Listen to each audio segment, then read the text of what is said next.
Hey, welcome everyone to the Wealthy Speaker Podcast. Today it's just me, myself, and I'm going to do a quickie podcast, and the topic is narrowing your lane.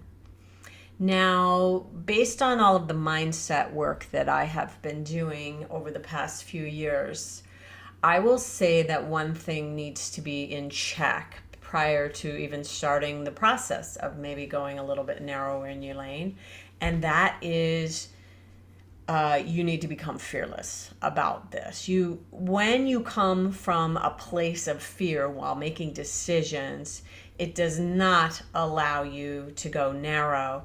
And the benefit of narrowing your lane is that when the people who need you find you and they see exactly what it is that they need, they can easily say, you become a category of one, like Joe Calloway says, and they can easily say, yes, that's my person. That's the person that we need. This is the only person that really does this work. This is what we need. So think about what problem that you want to be helping to solve. What problem do you want to help solve ultimately? So many of you have it narrowed down to kind of 3 problems, and I would say maybe there's an opportunity for you to go all in on one. Perhaps not. This is just a conversation, okay? I'm not saying you have to do it this one way. I'm suggesting that the people who do have benefited from it greatly. But what if I don't list this topic on my website and somebody wants that? Okay, but what if a whole bunch of more people see that you're the expert in this one space?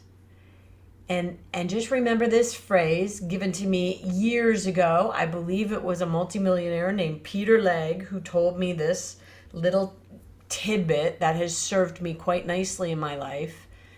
Decisions based on fear are typically wrong.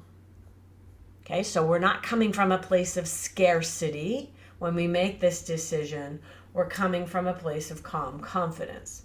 Now, I'll give you an example of someone who probably, of all the examples I'm going to give you, has benefited the most from going this narrow. Greg Schenkel. I meet Greg and become his coach, oh gosh, over 10 years ago anyway. We're still friends today. And he is delivering programs on a whole host of subjects. Everything from leadership to sales and team building and time management, everything. He's basically got a training company, which is fine. If you want to own a training company, that is totally acceptable. But he was going broke and very not well health-wise. And so he decided to pick a lane, and he narrowed his focus to leadership, which was a really, really, really good move for him. But wait, there's more. He, in going out and working the leadership market, discovered that there was a niche for him within this leadership realm. Some of you might have heard me talking about it before. And he recognized a need in manufacturing. And you all know that when you're on a manufacturing line, if you do your job really well, there's a good chance that you'll get promoted into supervisor role or some sort of management, and that's what happens. And people don't get the job because they're good leaders. They get the job because they're good at doing their job. And so Greg saw an opportunity there and went all in even further, leadership training for frontline manufacturing. And what he discovered very quickly was it was almost like it was just him and maybe a couple of other companies doing this exact work. He was almost a category of one. And so he started to be able to drive these $1 million contracts, 7-figure contracts. And year over year, I've been watching him do that, working mostly within manufacturing. So that's kind of twofold. What I'm talking about is narrowing his lane. His lane was originally leadership and then kind of even more narrow to supervisor training. But then he added on that the only niche he was going to speak to was manufacturing. Now, I say that, but he's also done work for some retail organizations and a few other things, kind of using the same types of trainings. So he didn't limit himself. I like the leader of my school, Jen McDonough, talks about 80% of her business is kind of focused on people who do community service, community jobs in the community. So it could be credit union. She started out speaking just for first responders and then kind of broadened it slightly to people who serve the community.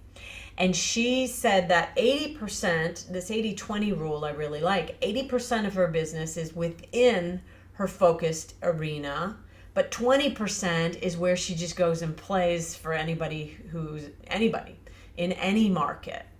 And so community service 80%, 20%, just getting out there and having some fun with it and finding out that, hey, wait a second, insurance people really like me, or real estate, or whatever it might be. So just know that this 80-20 rule might be a good one for you to apply.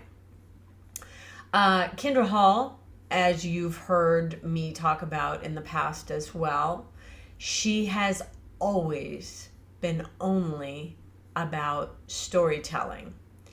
Now, she has adjusted the applications for storytelling. I'm just going to pull up her website right now so I can kind of tell you what the most current thing is. So her kind of brand is the irresistible power of storytelling, and her promise is to create change, expand influence, and inspire growth in business and life.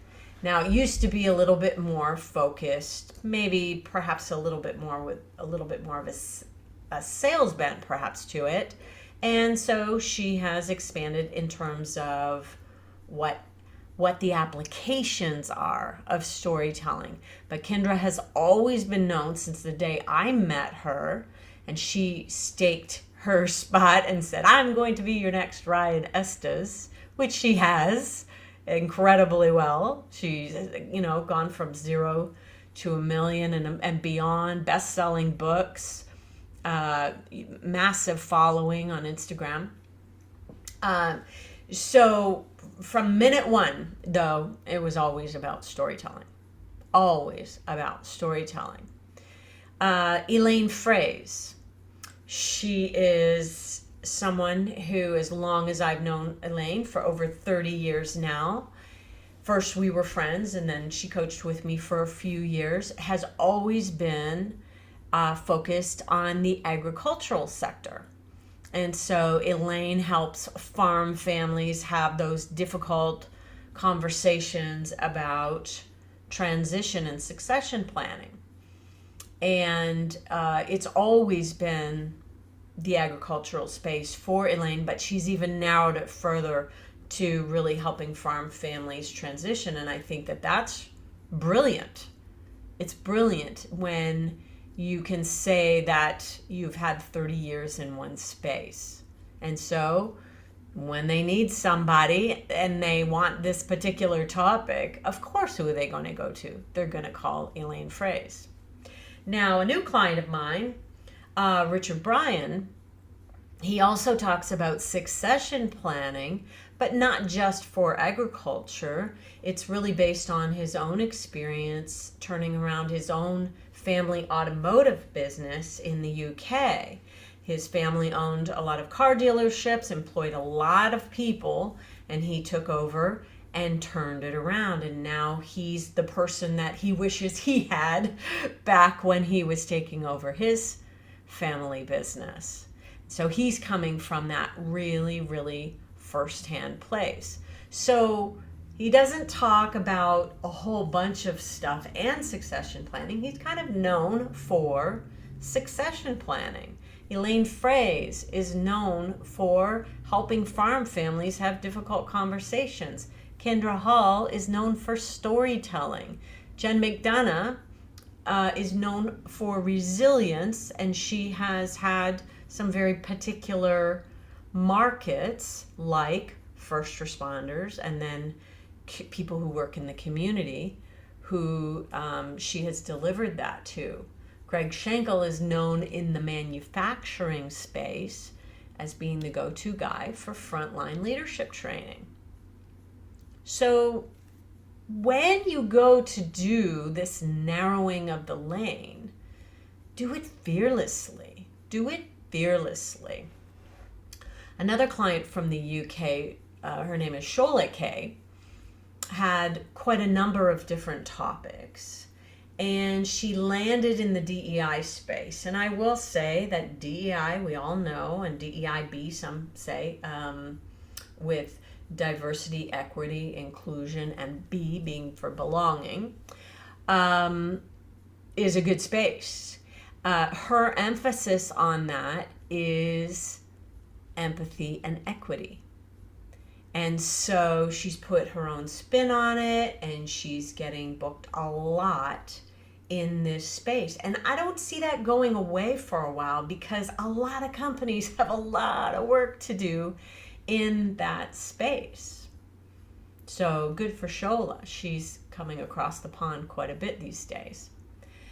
Heather Whelpley really has gotten more and more narrow. There were a lot of things that she could speak about when we first started working together, and she's narrowed it down to empowering women to overcome perfectionism and imposter syndrome, which I think is absolutely fantastic and so needed out there in the world. Julie Henry talks about how to drive and survive change through her wisdom of the wild, which is informed by her work in zoos and aquariums. Coming at kind of the whole leadership, drive and survive change from a totally different angle. But she could have spoken on lots of things and has spoken on lots of different things and has gone narrower, more and more narrow. When you go, one of the winners, and a client of mine, Jason O. Harris, he was a winner in the Best Website Contest a few years ago. It's always been about trust. Trust has been at the core of all Jason's work. And I love the tagline on his website, trust your people like your business depends on it. That comes from his background as a military pilot. There's one more that I really want to share with you. Amy Green Smith. Her tagline is speak up for yourself without being a dick.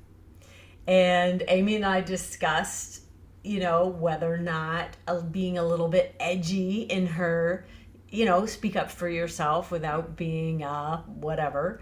Speak up for yourself without being a dick is her phrase, and whether or not to put that out front and center. And the thing is, if she wanted to be like everybody else, then we would have erased it. But guess what? Amy Green Smith is incredibly original in her approach to everything.